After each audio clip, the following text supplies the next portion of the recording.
你有没有想过，当心电图变成一条直线，当医生摇着头宣告死亡的那一刻，躺在床上的亲人真的就什么都听不见，什么都感觉不到了吗？我们总以为死亡就像关掉一盏灯，瞬间陷入黑暗与虚无。在病床前，我们哭得撕心裂肺，甚至急着商量后事，却不知道他们其实可能正困在一具动弹不得的身体里，听着我们的每一句呼唤，甚至因为我们的眼泪而感到揪心的痛苦。面对挚爱的离开，我们常常因为未知而恐惧，因为不舍而死死拽着不放。这种面对无常的无力感，真的太折磨人了。如果你也曾送别过挚爱，或者对生命的尽头隐隐感到害怕，今天请给自己留下一杯茶的时间。我将用几个真实的送行故事，结合佛家的生死智慧，带你解开生命最后阶段的谜题。看完这支影片，你会明白亲人临终前到底经历了什么，并学会如何用最温暖、最正确的方式好好道别，让生者安心，让逝者无憾。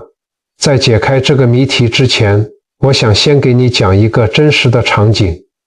有一位父亲，他的心电图明明已经变成了一条直线，可是为什么当他听到床尾的大姑大声讨论着分地、办后事的时候，眼角却流下了一滴泪？很多人觉得人死如灯灭，只要呼吸停了，就什么都没了。但在佛家的智慧里，生命从来就不是这样运作的。佛法告诉我们，人的肉体会衰竭，会死亡，但我们生命最深处的那个意识，佛学里称为第八识，或者叫神识。在民间，我们可能通俗地叫它灵魂。这个神识在人断气的那一刻，其实还没有马上离开，它就像是一只被困在茧里的蝴蝶，正在努力地挣脱。这个时候，躺在病床上的亲人，他的身体虽然动不了，嘴巴发不出声音，但他的听觉往往是最后才消失的。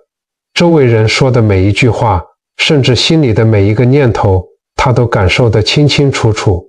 那位大姑当时就站在病床尾，手里还攥着一沓缴费单，大声跟亲戚嚷嚷着：这人都这样了，呼吸机拔了吧，家里的几分地也该有个说法了。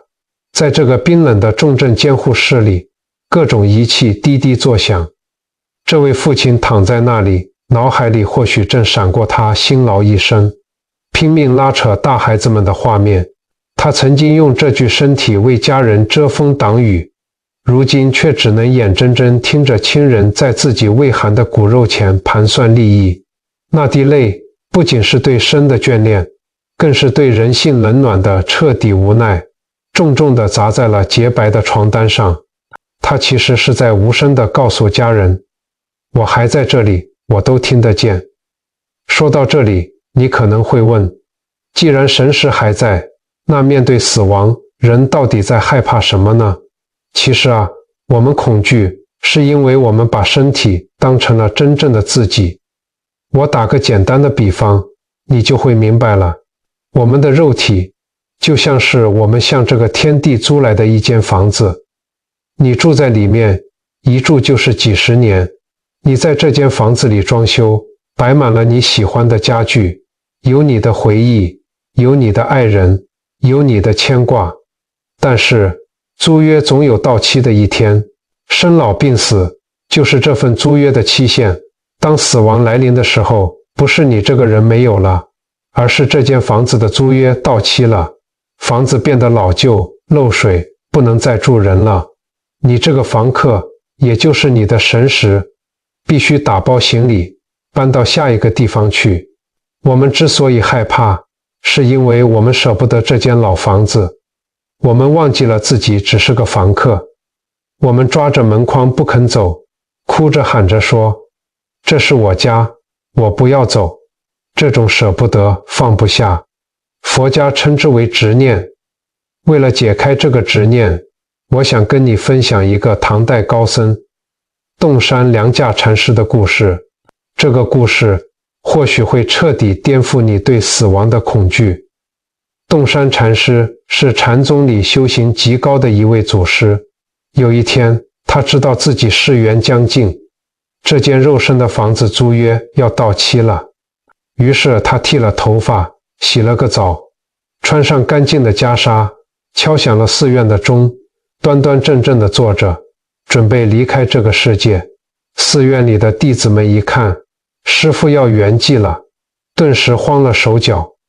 大家围在禅师的身边，哭得撕心裂肺，眼泪掉得满地都是。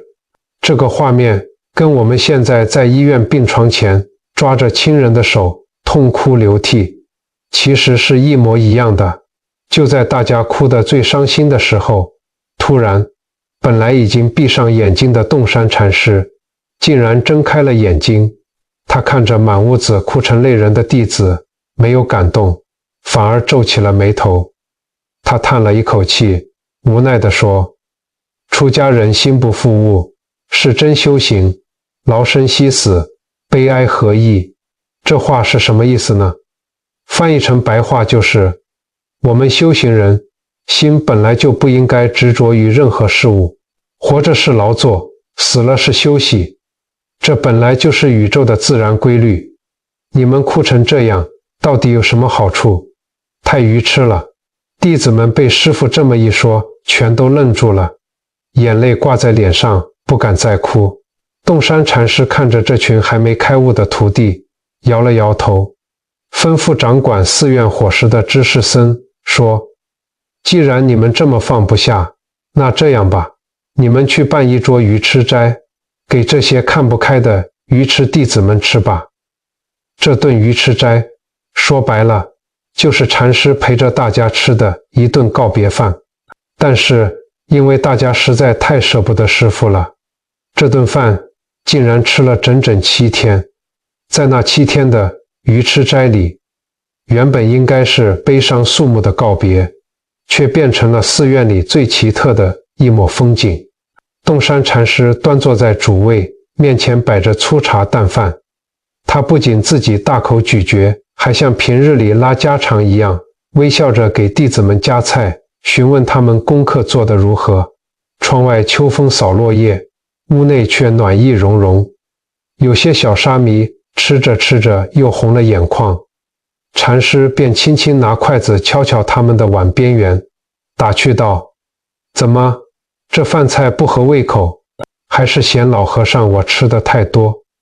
他用这种最生活化、最接地气的方式，无声地瓦解着弟子们对死亡的恐惧与凝重。他用这7天的时间，给弟子们上了一堂最生动的生死课。你看，我不怕死，我也不急着走，生死对我来说不过是来去自如。到了第8天，斋饭吃完了，禅师笑着对大家说：“出家人不要像世俗人那样婆婆妈妈的，我走了。”说完，他再次洗漱完毕，端坐着。这一次，他是真的安详地离开了。你看，在洞山禅师的眼里，死亡哪有什么可怕的呢？那不过是换件衣服，换间房子，或者说是忙碌了一辈子之后，终于可以好好休息了。回头看看我们自己，我们在送别亲人的时候，我们的哭泣有多少是因为他们离开而感到痛苦，又有多少是因为我们自己害怕失去依靠，害怕面对没有他们的生活。当我们明白生命的神识是不生不灭的，死亡只是一场搬家，我们或许就能在面对亲人离去，甚至面对自己老去的时候，多一份从容，少一份恐惧。但知道归知道，真要做到不怕，却没有那么简单，因为人有情。接下来的故事会让你看到，为什么我们明知道生命是过客，却依然在生死的边缘紧紧抓着不肯放手。刚才我们说到，生命就像一间租来的房子，租约到了就得搬家，道理我们都懂，但为什么到了那一刻不管是躺在床上的，还是守在床边的，都还是会感到害怕，感到痛苦呢？其实，把我们紧紧拴在这个世界的，不是肉体，而是情执，是我们对身边人的牵挂。在今天分享的故事里，有一段经历，让我看了非常揪心。有一位父亲，在去世前的大半个月，家人日夜守在他身边。到了临终前3、4天，父亲开始变得迷糊，甚至出现了胡言乱语的情况。他可能前一秒还在跟儿子正常说话，下一秒突然就指着空荡荡的门口说：“你看，是谁进来了？”可是门口根本半个人影也没有。不仅如此，有一天，村里有位邻居老奶奶过世了。那天晚上，父亲的气息变得特别微弱，家人用尽了各种方法，不断地喊他，硬是把父亲从鬼门关前拉了回来。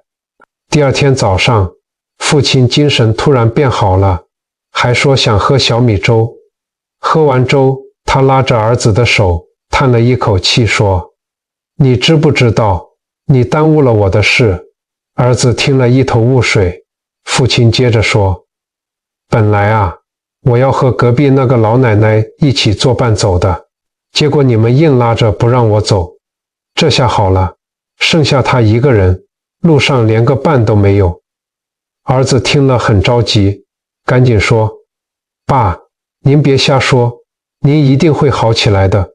如果您真的要闭眼了，您会不会害怕？”父亲摇了摇头，很平静地说：“没什么好怕的，人都会走这条路。”这段真实的对话听起来有些不可思议，甚至有些玄乎。在医学上，我们可能会说，这是因为病人器官衰竭、神志不清所产生的幻觉。但在佛法的视角里，当一个人临近生命的终点，他身上的那层物质的壳正在慢慢脱落，他的神识处于一种极度敏感、游离的状态。这时候，他往往能感知到我们常人看不见的境界。这也就是我们常说的冤亲债主，或是过去结下缘分的人来接引他了。你看，这位父亲说他不怕死，他真的一点都不怕吗？不，他只是不怕死本身。他心里真正放不下的是他的家人。弥留那几天，他甚至连喝水都咽不下去，干瘪的嘴唇微微发颤，却还强撑着一口气，用极微弱的声音叮嘱大媳妇，多去集市上买几口大锅，把柴火劈好，别舍不得放肉，人家来帮忙，要让人吃饱。在他的脑海里，仿佛已经看到了自己走后，院子里搭起白色的棚子，亲戚邻里进进出出帮忙的嘈杂画面。他不畏惧即将踏入的另一个幽暗世界，却唯独心疼大媳妇一个人在土灶前忙得满头大汗，连口热汤都喝不上的委屈。这哪里是糊涂，这是深深扎根在骨髓里的慈爱。这就是情执。他不怕自己走向未知的死亡，他只怕自己走了，孩子们会受苦。还有另一个故事，也是关于临终前的幻象。有一位爷爷在过世前2个月，也是整天昏昏沉沉，一到晚上，他就会突然对着守在床边的奶奶说：“老太婆，我床里边躺了一个女人，还带着孩子，你去哪里了？你怎么不陪着我？”奶奶听了心里发毛，但还是强忍着害怕，安慰爷爷说：“老头子，我没走，我会一直陪着你的。”就这样一直到了去世的前一天晚上，爷爷突然清醒了。他笑着对奶奶说：“老婆子，我以后不会再吓你了，我只会守护你，守护家里的每一个人。我现在饿了，你去给我做些吃的吧。”奶奶高兴坏了，以为老爷子病好了，赶紧去厨房熬了他最爱吃的锅巴粥。可是等奶奶端着热腾腾的粥回到房间，一边吹着热气，一边呼唤着老伴的时候，爷爷已经闭着眼睛安详地走了。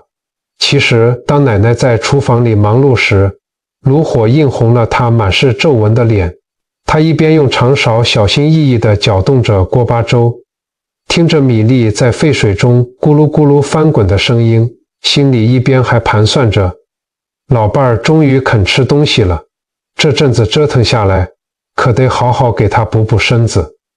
就在这充满烟火气的温馨时刻，房间里的爷爷其实已经慢慢咽下了最后一口气。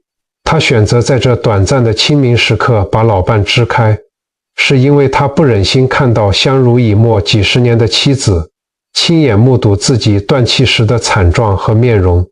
那是他作为一个丈夫能给予妻子最后的温柔与体面。他用尽最后一丝力气，给了她一个安心的承诺，然后自己默默地踏上了归途。其实，像爷爷这样临终前看到幻象的情况，在我们许多长辈的生活圈里，真的太常见了。你如果去菜市场买菜，或是早上去公园晨运，跟着大家一起练平甩功的时候，偶尔会听到老人家聚在一起叹气，说谁家老爷子最近不太好，晚上总是看见床头站着人。遇到这种情况，我们传统的长辈第一反应往往是去街角熟悉的庙里烧个香，求个平安符，或者找人来安神。大家心里都会害怕，觉得是不是惹到了什么不干净的东西。但在佛学里，这其实是生命过渡期的一种自然现象。佛法有一句话叫万法唯心造。当一个人即将离开这个世间，他大脑的意识逐渐微弱，潜意识里那些过去世的记忆、恩怨，或者是我们刚刚说的那些牵扯不清的缘分，就会像放电影一样，一幕一幕的在他的眼前显现。那些幻象其实是他自己内心深处的投影。这也是为什么佛陀总是教导我们要修心。你在平时日子里心里装着多少平静与善意，临终时就能看到多少光明。如果你平时心里总是装着恐惧和怨恨，临终时看到的自然也就是让人害怕的画面。奶奶当时不懂这些深奥的道理，她只是凭着几十年夫妻的情分，用最朴实的话去安抚爷爷，而爷爷最后的那句承诺，其实也是一种放下的智慧。他把心里那些纷乱的幻象转化成了对老伴最深切的守护。这份守护的心念，在佛教里就是最亲近的善念。我们常说，生离死别是人生最痛的苦。我们就像故事里的家人一样，死命地拽着亲人的手，用尽一切办法，想要把他们留在身边。就像那位父亲说的，你们硬拉着，不让我走。我们这种深深的不舍与执念，有时候反而会成为即将远行的亲人身上最沉重的包袱。这让我想起佛经里一个非常经典的故事。在佛陀的时代，有一位年轻的母亲，叫做吉沙菲达弥。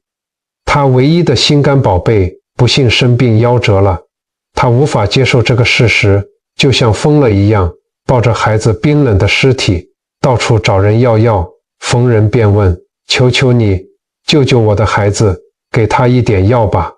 大家都觉得他疯了。后来有人于心不忍，指引他去见佛陀。他跑到佛陀面前，跪在地上大哭，世尊，求求您赐给我能让孩子起死回生的仙药吧。佛陀看着他，眼神充满了慈悲。佛陀没有说教，也没有直接拒绝他，而是温和地说，好，我可以救你的孩子，但是我需要一味药引子。你去城里找一户从来没有死过人的人家，向他们要一粒芥菜籽，拿回来给我。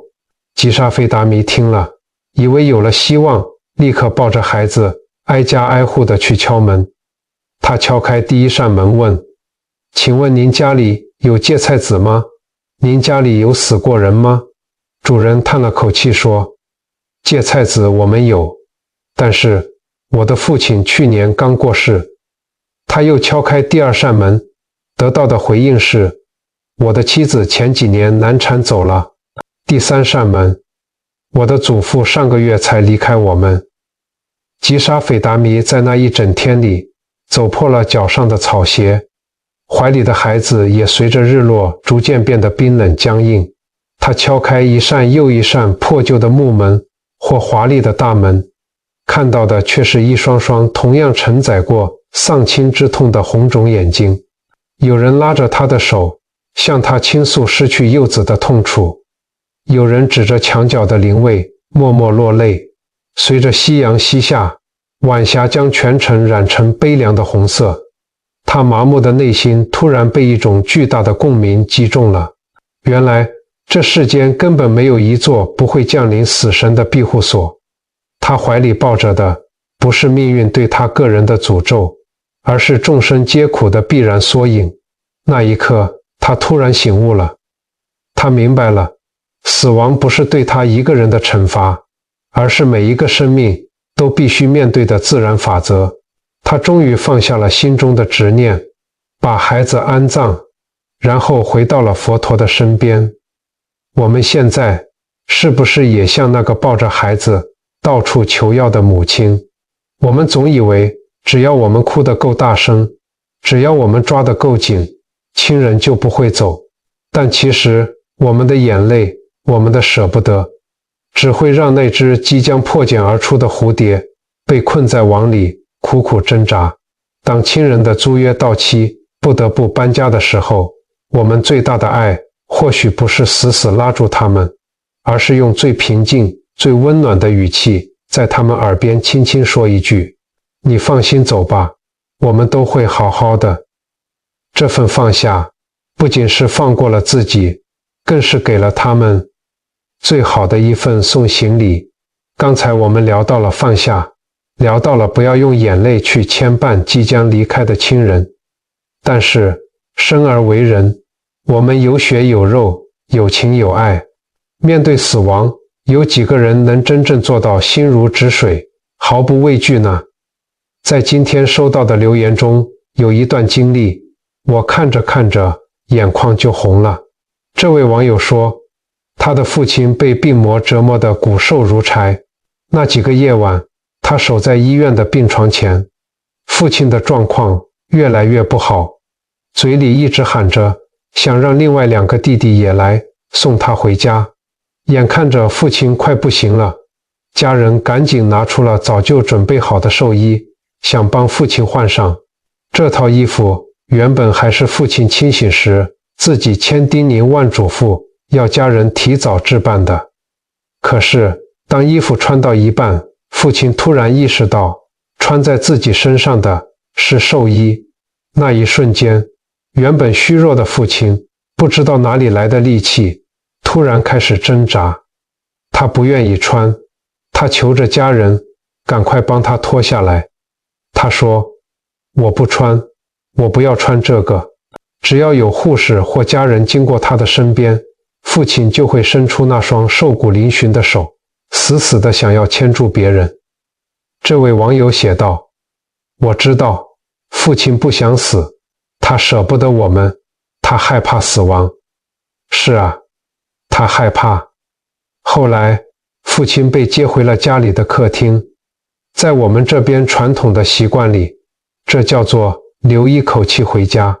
那段日子，家里的客厅通常会大变样。原本看电视的沙发被推到了一边，中间腾出位子，安放着父亲的病床。客厅的角落里，那台小小的念佛机插着电，日夜不停地播放着阿弥陀佛的圣号。亲戚们一个个来探望，堂哥堂姐也都来了。大家围坐在客厅的红色塑胶椅上，手里拿着黄色的往生钱，低着头默默地折着纸莲花。这画面相信很多人都不陌生。小时候我们可能觉得这只是个传统仪式，是大人们在忙碌。但你如果从佛法的角度去想，折莲花、放念佛机背后其实藏着极大的慈悲。为什么要让家属折莲花？因为人在面对至亲即将离去时，心里是极度恐慌、极度痛苦的。佛法知道凡夫的心静不下来，所以用这朵莲花拴住家属慌乱的心。你的手在动，你的心就在起伏，把悲伤转化成回向的功德，这样你就不会趴在病人身上崩溃大哭。要知道，在佛教的生死观里，人在断气后到真正投胎转世的这段期间，被称为中阴身。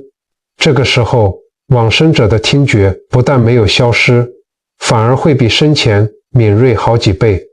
我们凡人觉得只是一滴眼泪掉在他们身上，在他们的感觉里，却像是天空打了一声震耳欲聋的响雷。我们在床边的一句哭喊，对他们来说就像是狂风暴雨，这会让他们非常痛苦，甚至会让他们原本平静的神识升起烦恼和执着，从而迷失了走向光明的路。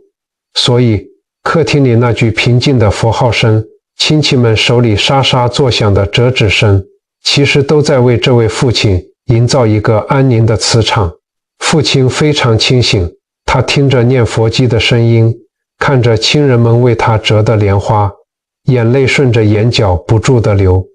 街坊邻居，还有平时在社区活动中心一起泡茶、下棋的老朋友，甚至当地的社区主任，都陆陆续续来到家里看他。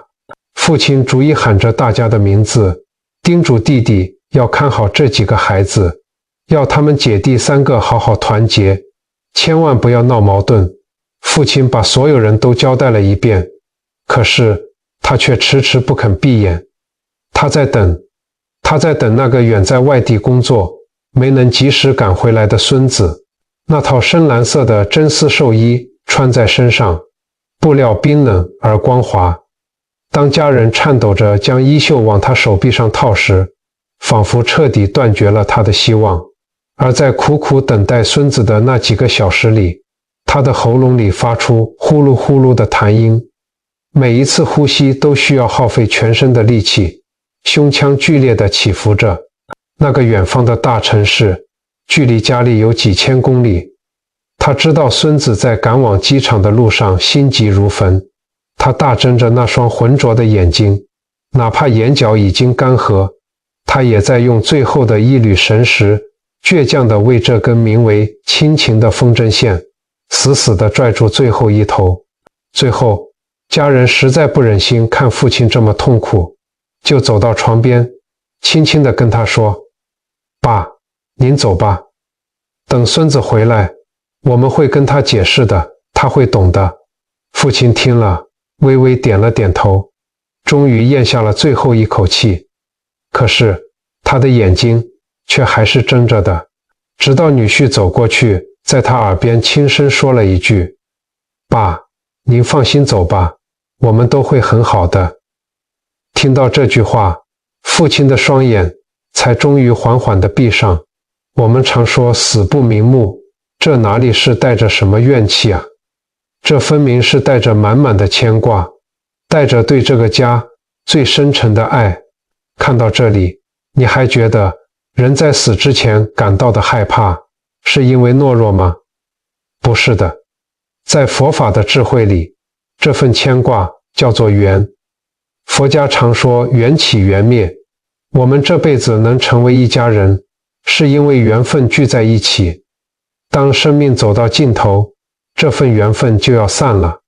父亲拒绝穿上寿衣，死死抓住身边人的手，是因为他知道，这件衣服一旦穿上，他跟这个世界的缘就真的要断了。而他之所以能够撑着最后一口气，苦苦等待没回来的孙子，这在佛学里叫做愿力。愿力是非常不可思议的力量。当一个人心中有极强的牵挂和心愿时，这股力量甚至能短暂地抵抗肉体的衰竭。父亲不是不怕痛，他是用尽了灵魂最后一丝力气，在为这份缘做最后的告别。这份因为爱而产生的恐惧与执着，很真实，也很让人心碎。面对死亡，我们都是世俗凡人，害怕死亡并不丢脸，因为那份害怕的背后藏着的是我们对身边人深深的眷恋。而当我们愿意在亲人耳边轻轻说一句我们都会好好的，您放心走吧，这份承诺就是化解他们恐惧，帮助他们安心上路的唯一的救赎。既然我们明白了生死与牵挂的底层逻辑，接下来我们该如何面对当下的每一天呢？我们听了这么多关于生命、关于告别的故事，或许你会觉得生死这个课题实在太沉重了。就像今天留言里的这位朋友，他在信的最后写下了一段非常有智慧的话。他说，我们没有权利选择来到这个世界上，选择我们的是父母，我们也没有权利选择生或者死。我已经替你想过了，活人是体验不到死的，死人也是体验不到活的，所以活着就想活着的事情，这就够了。这句话说得太通透了。佛法在世间，不离世间觉。真正的修行不是让你天天坐在佛堂里想着怎么面对死亡，而是教你如何把每一个今天都活得没有遗憾。那位在病床前苦等孙子的父亲，在清醒的时候断断续续地交代了儿子几句话。他说，你们兄弟之间都要好好的，有什么事要有商有量的，不要爱占人便宜，也不要怕吃亏。你哥哥性子急，你有事让着点，别跟他计较。这几句看似家常的交代，其实就是最高深的佛法。他不占便宜，不计较，有事好商量。这在佛家里就叫做放下我执，叫做结善缘。如果我们害怕临终前会有太多的牵挂和恐惧，那我们唯一能做的就是把这些功课分散到生活中的每一天去完成。所以今天我想教给你3个马上就能做的微小行动。你可以拿出一支笔，或者直接记在心里，不用花钱，也不用花太多时间。你今天看完这支影片，立刻就能跟着做。第一个行动，睡前3分钟的归零观心法。在佛教里有一种说法，说睡眠是小死。我们每天晚上闭上眼睛睡觉，其实就像是一次微型的死亡演习。很多时候，我们晚上躺在床上，脑子里还在想着白天谁骂了我一句，哪个案子没有做好，明天还有多少账单要缴。我们带着满脑子的烦恼和执念入睡，心是紧绷的。从今天晚上开始，当你躺在床上闭上眼睛的时候，给自己3分钟的时间，在心里默默地对自己说，今天这一天已经彻底结束了。不管我今天赚了多少钱，吃了多少亏，受了多少委屈，到此为止了。这间肉身的房子现在需要休息。然后从你的脚趾头开始，慢慢往上放松小腿、大腿、肚子、肩膀，一直到头皮。如果在白天有人惹你生气了，你在心里轻轻地对他说一句，我原谅你了，我放下了。把每一天的结束都当作生命的最后一天来清算，带着一颗清零的心入睡。你隔天醒来，就是一次全新的重生。第二个行动，戒掉争对错的说话练习。就像那位父亲说的，有事要有商有量的，别太计较。我们在生活中最容易犯的毛病，就是在言语上争输赢。夫妻之间吵架，非要证明自己是对的；兄弟姐妹之间，为了一点财产或者面子，吵得老死不相往来。我们总以为争赢了，自己就痛快了。但是你想想，当有一天我们躺在病床上，连呼吸都很困难的时候，你还会在乎当初那口气有没有争赢吗？你还会在乎谁占了谁的便宜吗？不会的，那时候你心里唯一的念头只会是后悔，后悔当初为什么没有对家人好一点。所以下一次当你忍不住想发脾气，想要用狠话去刺伤你最亲近的人的时候，请你在心里默数3秒钟，深呼吸，把那句伤人的话吞回去，换一种语气对他说，我们好好商量吧。放下面子，放下胜负心。言语上的退让不是懦弱，而是一种慈悲。每一句温和的话都是在为你的人生存下最珍贵的福报。第3个行动，把4道人生变成日常习惯。我们常说人生有4道：道谢、道歉、道爱、道别。很多时候我们都把这4件事留到了医院的病床上，留到了告别式上，对着一张冰冷的遗照说。可是那时候说，他们还能听得见吗？不要等。今天这支影片看完之后，拿起你的手机，给你心里一直牵挂却很久没联络的人发个信息。如果有人曾经帮过你，发个讯息说谢谢你。如果你曾经对不起某个人，鼓起勇气跟他说对不起。对于身边一直陪伴你的伴侣、孩子、父母，看着他们的眼睛，告诉他们我爱你。每一次出门上班，都好好的跟家人说声再见，因为我们永远不知道明天和意外哪一个会先来。把这4道变成你每一天都在做的事情，这样无论生命的租约在哪一天突然到期，你的心里都不会有任何遗憾，因为你已经把你所有的爱、所有的感激、所有的歉意都清清楚楚地留给了这个世界。这就是活在当下。我们今天聊了生死，聊了放下，也聊了在无常的生命里，我们该如何好好的活着。这支影片的最后，我想再次回到今天分享的那封信，信里面的那句结语，充满了力量，也充满了无尽的慈悲。那位网友写道，乐观的人会向病而生，乐观的人会拉宽生命的维度。遇到你是我的缘，你活着，我很开心。你病了，我陪你一起度过这段日子。即使你去世了，我也会坚强地活着。这段话真的是对生命最深情也最通透的告白。在佛法的智慧里，死亡从来就不是生命的终点，它只是这辈子缘分的转换。那些离开我们的至亲，他们只是把这具肉身的房子还给了天地，但是他们留下的爱，留下的牵挂却从来没有消失过。他们化作了吹过你脸颊的微风，化作了冬日里温暖的阳光，化作了你心底最柔软也最坚强的那一股力量。只要我们没有忘记，只要我们懂得带着他们的爱，好好的坚强的活下去，这份缘分就永远不会断灭，他们就从来没有真正的离开过。亲爱的朋友，在这个世界上，心念是有力量的，文字是有磁场的。今天在这支影片的留言区，我想邀请你做一件充满善意的事情。